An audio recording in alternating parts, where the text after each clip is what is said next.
Welcome ASMM group of education institute private limited में आपका स्वागत है। हम लोग स्टार्ट करने हैं next topic, method of refrigeration, मतलब प्रशीतन की विधियां मतलब हम कितने तरीके से उसको ठंडा कर सकते हैं। हमारे घर पे रेफ्रिजरेटर है, हमारे घर पे AC है, इंडस्ट्रीज में इस्तेमाल करते हैं, कोल्ड स्टोरेज में वहाँ आलू स्टोरेज करते हैं, वहाँ इस्तेमाल करते हैं। तो हम पुराने टाइम में कुछ इस तरीके से इस्तेमाल करते थे कि जब हमारे पास रेफ्रिजरेटर नहीं थे, हमारे पास बिजली नहीं थी, हमारे पास विधियां नहीं थी, तो हम उसको कैसे ठंडा करते थे। तो हम पहले क्या करते थे, एक झील होती थी बर्फ की, वहां से 1 टन बर्फ का टुकड़ा लेके आते थे। 1 टन बर्फ का टुकड़ा काटा हमने और इस तरीके से उस पर रख दिया हमने, ऊपर बर्फ के टुकड़े को लगा दिया सब जगह पर। ठीक है, यहाँ पर क्या है, छोटी छोटी स्टोरेज बना दी, यहाँ पर दूध दही सारे जो हमें ठंडा करना था वो हमने सारा सामान रख दिया। रखने के बाद अब क्या होता है कि जो बर्फ होती है वो ठंडी होती है, यानी कि ठंडी हवा की जो डेंसिटी होती है, घनत्व होता है, ठंडी हवा का जो घनत्व है वो क्या होता है, भारी होता है, बहुत ज्यादा भारी होता है। ठीक है, तो जब चीज भारी होती है वो क्या होती है, नीचे की ओर चलना शुरू कर दी, मतलब बर्फ की जो ठंडी हवाएं हैं वो क्या होंगी, नीचे की ओर आना शुरू होंगी।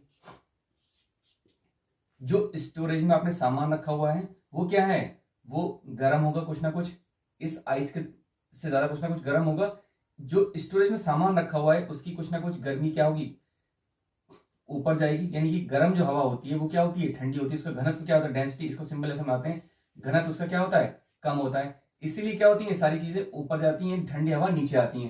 तो ये क्या होता है, एक तरीके से सर्कल चलता है, इस तरीके से सर्कल चलता है, इस तरीके से। जैसे आपने देखा होगा जब फ्रिज खोलते होंगे तो फ्रिज अगर बहुत देर तक 3 घंटे 4 घंटे तक बंद है तो आपने देखा होगा कि वहां पर कुछ धुआं धुआं सा बन जाता है। तो वो क्या होता है, वो साइकिल होता है, यानी कि ठंडी हवा नीचे आ रही, गर्म हवा ऊपर जा रही, तो इस तरीके से कुछ सर्कल बनता चला जाता है। और बाहर हम क्या कर देते हैं, उसको इंसुलेटेड लगा देते हैं। इंसुलेट मतलब ऊष्मारोधी, मतलब कि बाहर की जो मतलब जो ऊष्मा है वो बाहर ना चली जाए और अंदर बाहर वाली अंदर ना आ जाए।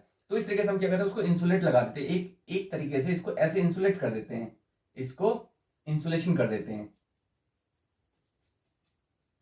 ठीक है, हर चीज इंसुलेशन लगाने के बाद अगर हमें ये जो टेम्परेचर होता है वो 5 से 10 डिग्री तक, या कुछ बुक लेती हैं 25 डिग्री तक इसको लेती हैं। ठीक है, तो 5 से 10 या 25 डिग्री तक इसको नॉर्मल हम टेम्परेचर रख सकते हैं। अगर हमें ज्यादा ठंडा करना है तो हम क्या करेंगे कि इस बर्फ में कुछ तरल पदार्थ मिला लेंगे, जिससे कि ये जल्दी गलना शुरू हो जाए। यानी कि हम किसी चीज को 0 डिग्री सेल्सियस पे लेकर आएंगे, जब 0 डिग्री सेल्सियस पे लेके आएंगे तो हमें बर्फ को ज्यादा गलाना पड़ेगा, बहुत ज्यादा साथ उसको गलाना पड़ेगा। 0 डिग्री पर हमें कोई चीज, जैसे हमारे पास आपकी मिठाइयां हैं, तो ये सारी चीज क्या है, 0 डिग्री पर रखी जाती हैं, यहां पर खराब ना हो ताकि। अब 0 डिग्री का मतलब होता है कि अब जब चीज 0 डिग्री पे आ गई, इसका मतलब वहां पर नमी हो गई, नमी बहुत ज्यादा हो गई, यानी कि ह्यूमिडिटी, ह्यूमिडिटी बहुत ज्यादा हो गई, यानी कि वहां पर नमी बहुत ज्यादा हो जाती है, जिससे हम 0 डिग्री पर उसको रख पाते हैं, ताकि हम सामान को ठंडा भी रखें। जहां पर हमें लोड ज्यादा होता है, देखिए कि जैसे आपकी इंडस्ट्रीज है तो वहां लोड ज्यादा है, तो जहां पर लोड ज्यादा होता है कूलिंग का, मतलब जहां पर ठंडा करने की ज्यादा क्षमता हमें चाहिए, तो कूलिंग लोड जहां अधिक होता है वहां पर अप्रत्यक्ष विधि का इस्तेमाल किया जाता है, इनडायरेक्ट कॉन्टैक्ट रहता है, मतलब डायरेक्ट कॉन्टैक्ट नहीं रहता है। उसके बाद हमारे पास है मैकेनिकल रेफ्रिजरेशन। मैकेनिकल रेफ्रिजरेशन में आपने देखा होगा आपके घर पे जो दूसरा विधि है हमारे पास, मैकेनिकल रेफ्रिजरेशन। आपने देखा होगा कि घरों में जो भी हम रेफ्रिजरेटर इस्तेमाल करते हैं वो क्या है, मैकेनिकल विधि से उसको ठंडा कर रहे हैं।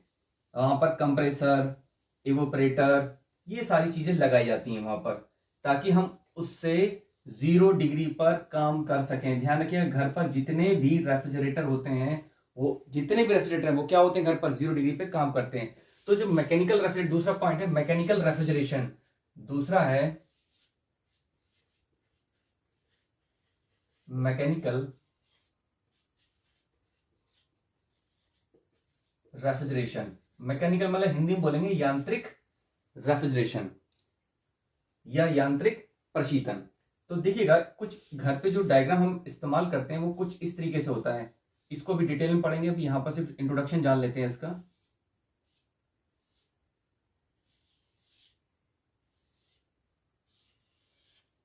ये यहां पर इवोपरेटर होता है, यहां पर कंप्रेसर होता है, यहां पर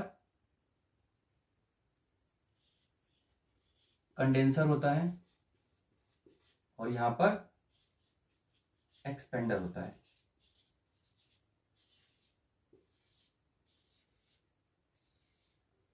इवोपरेटर का मतलब है जहां पर आप सामान स्टोरेज करके रखते हैं, देखा होगा आपने, जहां पर छोटी छोटी आइस आप जमाते हैं, छोटा सा एक बॉक्स बनाता है ऊपर, उसको बोलते हैं इवोपरेटर। इवोपरेटर का काम क्या है, बाद में डिटेल में जानेंगे अच्छे से। इवोपरेटर का काम क्या है इसको हिंदी बोलेंगे ठंडा रखना। जो भी चीज आपने रखी है उसको ठंडा रखना, यानी कि एक तरीके से बॉडी का काम कर रहा है। और यहां पर क्या होता है, गुप्त ऊष्मा, ये गुप्त ऊष्मा लेता है कहां से, वातावरण से। और दूसरा काम क्या है, ये लिक्विड को मतलब तरल पदार्थ को गैस में बदलना। मतलब यहां पर तरल पदार्थ होगा, यहां पर क्या हो जाएगी, गैस हो जाएगी। उस गैस को कंप्रेसर क्या करता है, उसको, यानी गैस क्या होती है, लो टेम्परेचर पे होती है, कम टेम्परेचर होती है, उसको कम को हाई में बनाता है, हाई टेम्परेचर में कन्वर्ट करता है। ठीक है, क्यों, क्योंकि हम इसको क्या कर रहे हैं, बिजली दे रहे हैं इसको कंप्रेसर चलाने के लिए। लो को हाई में कन्वर्ट करता है। उसके बाद हमने क्या लगा दिया, यहाँ पे जो यहां से गैस गई थी हाई टेम्परेचर की, उसमें क्या करेंगे, देखा आपने पीछे ब्लैक कलर की एक जाली लगी होती है, इसको बोलते हैं हम कंडेंसर। और ये होते हैं ट्यूब कंडेंसर, जो घर में इस्तेमाल होते हैं, इसको बोलते हैं ट्यूब कंडेंसर। यहां पर क्या होता है, जो हाई टेम्परेचर है उसको पास करवाते हैं नालियों, छोटी छोटी नालियों से, और जितनी हीट का होती है वहां एटमॉस्फेयर, मतलब यहां से लिटिड हीट ली उसने, गुप्त ऊष्मा ली, यहां से गुप्त ऊष्मा उसने छोड़ दी, गुप्त ऊष्मा छोड़ दी यहां से। ठीक है, उसके बाद जितना भी टेम्परेचर था, यानी कि यहां पर गैस थी, गैस को उसमें कन्वर्ट कर दिया, किसमें, तरल पदार्थ में, लिक्विड में कन्वर्ट कर दिया उसने, कन्वर्टेड, मतलब लिक्विड, गैस को लिक्विड में कन्वर्ट कर दिया। अब लिक्विड क्या करेगा, हो सकता है कि क्योंकि मैकेनिकल में कोई भी परफेक्टली कूलिंग नहीं कर सकता, इसीलिए हो सकता है कि कुछ ना कुछ गैसेस यहाँ पे आ जाएं। तो यहाँ पर लगा होता है एक्सपेंडर। एक्सपेंडर कुछ नहीं होता है, हिंदी बोलते हैं केशत नलिका या कैपिलरी ट्यूब लगी होती है वहां पर, देखो छोटी सी नली होगी, जैसे मार्कर है दिख रहा है आप लोगों के लिए, इतनी बड़ी ट्यूब्स होगी, उससे क्या पास कराएंगे, लिक्विड पास करवाएंगे। और जब लिक्विड हल्के हल्के पास होगा, वो किस में कन्वर्ट हो जाएगा, तरल पदार्थ में कन्वर्ट हो जाएगा। तो ये सर्कल आपका चलता है, इसको बोलते हैं मैकेनिकल रेफ्रिजरेंट। ये सारा का सारा जो आप एसी में या फिर आप फ्रिज में इसको इस्तेमाल करते हैं। चलिए अब कुछ न्यूमेरिकल करते हैं इस चीज को ऊपर लेके, ये जाके आपको अच्छे से समझ में आए। न्यूमेरिकल करेंगे तो ज्यादा चीज अच्छे समझ में आएंगी आपको। चलिए क्वेश्चन की ओर चलते हैं। देखिए आपने जैसे क्वेश्चन दिख रहा है सामने आप लोगों के लिए, एक कोल्ड स्टोरेज को -5 डिग्री सेल्सियस पर, ध्यान रखिए -5 डिग्री सेल्सियस पर चलाया जाता है। मतलब मेरे पास जो स्टोरेज है -5 डिग्री का है, जबकि परिस्थान का तापमान 35 डिग्री, मतलब तापमान जो बाहर जा रहा है वातावरण में वो 35 डिग्री का है। परिस्थान से कोल्ड स्टोरेज में हुआ ऊष्मा लीकेज, मतलब लीकेज क्या होगा, बॉडी से लीकेज होगा, कितना, 29 किलोवाट आकलित किया गया, मतलब देखा गया है। प्रशीतल संयंत्र का वास्तविक सीओपी की 1/3 है। संयंत्र को चलाने के लिए आवश्यकता शक्ति ज्ञात कीजिए, मतलब कितने मुझे उसे वर्णन देना है। तो सबसे पहले आप देखिएगा, जैसे मैं डायग्राम बना रहा हूं वैसे बनाइएगा। आपका ये इस तरीके से डायग्राम बताया गया था आपको बेसिक पहले। ये आपका रेफ्रिजरेटर है, यहां चलाने के लिए आप क्या दे रहे हैं, उसको वर्णन दे रहे हैं। ये आपकी बॉडी है, यहां से Q2 निकल रहा है, ये T2 है, ये Q1 है और ये आपका T1 है। तो बॉडी को कितने चलाया जाता है, -5 डिग्री, -5 कहां होगा, -5, और यहां पर ये डिग्री सेल्सियस में इसको कैल बदलेंगे तो 273 जोड़ देंगे, तो आपका ये मैं यहां से देख लेता हूं, ये जो आपका आ जाएगा 268 केल्विन। अब बोला गया है कि यहां से जो परिस्थान टेम्परेचर है वो कितना है, 35 डिग्री सेल्सियस है, इसमें भी 273 जोड़ दीजिए, कितना हो गया, 308 केल्विन। ठीक है, अब बोला गया है कि कोल्ड स्टोरेज में हुआ ऊष्मा का लीकेज कहां से होगा, जो आपकी बॉडी है लीकेज तो वहीं से होगा, कहीं और से थोड़ी हो जाएगा, ये तो ऊष्मा बाहर जा रही है, मतलब वातावरण में, लीकेज कहां से होगा, जहां आपका सामान रखा हो। तो कितना रखा है, 29 किलोवाट, यहां से इतना ऊष्मा निकलती जा रही है। तो मेरे पास सीओपी था, सीओपी है, सीओपी आपने एक फॉर्मूला पढ़ा था, relative COP is equal to actual, वास्तविक सीओपी, एक्चुअल का मतलब वास्तविक, actual COP divide bye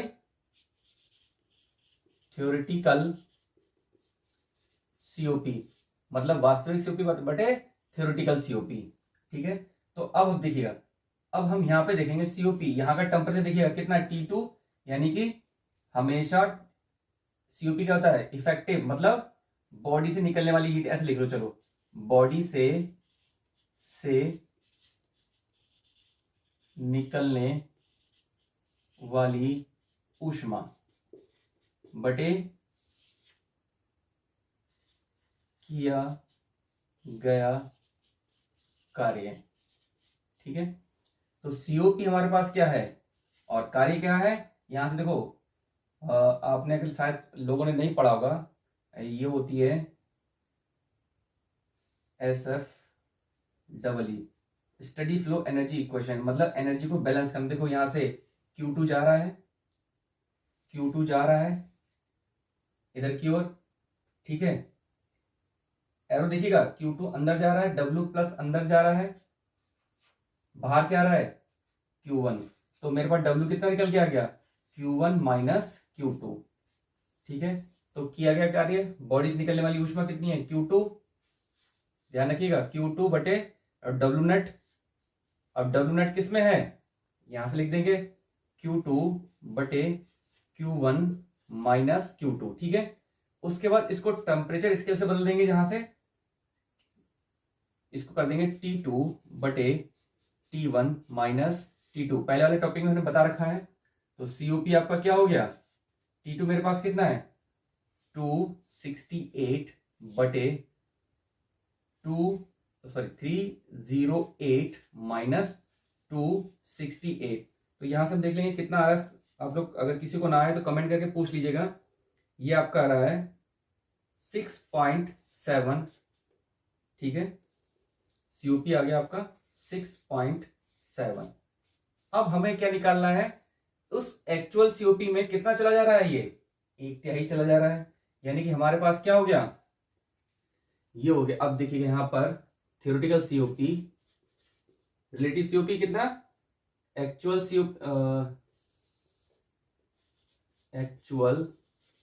COP divide by इसको अंदर मल्टीप्लाई कर देगा, relative COP multiply theoretical COP।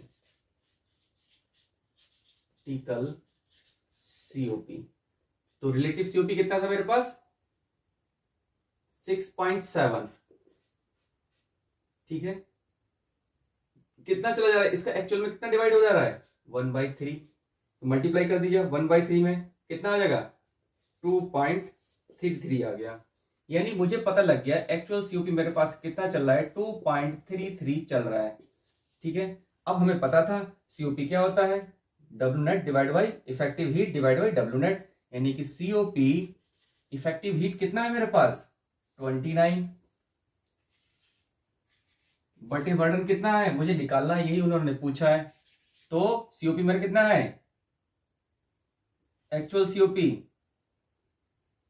2.33 रख दीजिए, 2.33 29 बटे W इधर चला जाएगा, W बराबर 29 बटे 2.33, तो ये आपका निकल के आ जाएगा 13 किलोवाट। ये आपका आंसर रहेगा। या अगर किसी को दिक्कत हो तो आप कमेंट करके पूछ सकते हैं, या मेरा व्हाट्सएप नंबर है वहां पर पूछ सकते हैं, क्योंकि यहाँ पर कई सारे क्वेश्चन कराए जाएंगे आपको, एक क्वेश्चन से काम कुछ होने वाला है नहीं, काफी क्वेश्चन कराए जाएंगे आपको। यहीं से आपका ये थ्योरी चल रही है, यही आपको यहाँ से आप नोट कर लेंगे डायरेक्टली क्वेश्चंस को, कोई दिक्कत होगी तो आप पूछ लेंगे। चलिए नेक्स्ट टॉपिक की ओर चलते हैं। ये नेक्स्ट क्वेश्चन है आपका, 20 डिग्री सेल्सियस के पानी से 0 डिग्री सेल्सियस पर बर्फ बनाई जाती है। ध्यान रखिएगा, 0 डिग्री से बर्फ बनाई जा रही है, 20 से 0 पर बर्फ बनाई जाती है। ब्राइन मतलब जहां पर लिक्विड घोल ब्राइन का घोल का तापमान -8 डिग्री सेल्सियस है, जिसे प्रति किलोवाट घंटा मतलब किलोवाट आवर द्वारा बर्फ की मात्रा क्षमता ज्ञात कीजिए। बर्फ की गुप्त ऊष्मा कितनी दी हुई है? इतनी दी हुई है। तो मेरे पास जो COP है, देखिए पहले तो हम क्या कर रहे हैं, बर्फ बना रहे हैं। तो ये आपका रेफ्रिजरेटर है। ये जैसे हमने रेफ्रिजरेटर बनाया था वैसे ही हमें डायग्राम पहले बना लेना है। पहले चलिए क्वेश्चन को समझ लेते हैं। क्वेश्चन में सारी चीजें हमने निकाल दी हैं। ये आपकी बॉडी है, ये आपका वातावरण है। तो 0 डिग्री सेल्सियस पर, ठीक है, बर्फ बनाई जाती है और इसका टेम्परेचर क्या है? 20 डिग्री सेल्सियस रखा गया है। यानी कि हमारे जो बॉडी का टेम्परेचर कितना होगा? -8 डिग्री सेल्सियस होगा। तो -8 प्लस उसको केल्विन बदलना है, 273 जोड़ देंगे तो केल्विन बदल जाएगा।